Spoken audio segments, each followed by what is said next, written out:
Predstava Hegel i duga lista prevara deo je projekta Pravo na umetnost, koji zagovara pravo osoba sa invaliditetom na umetničko delovanje i profesionalni pozorišni rad. Tvorac predstave, grupa Hajde da, još od 2008. godine radi sa osobama sa invaliditetom u kontekstu pozorišta. U njihov program uključene su mnogobrojne plesne i pozorišne radionice sa korisnicima kolica, gluvim, nagluvim, slepim i slabovidim osobama, navodi tekstopisac Marko Pejović.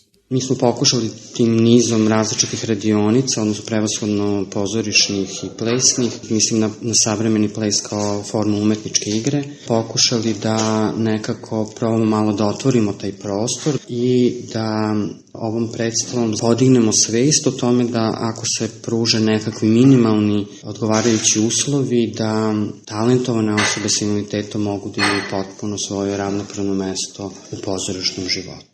Predsednica Beogradske sekcije Međunarodnog saveta za igru CID UNESCO, Ivana Milovanović, prati grupu Hajde da još od njenog nastanka, a naročito je pohvalila rad plesača Stojana Simića. Ona smatra da na repertoarima beogradskih pozorišta češće treba da se nađu predstave tog tipa.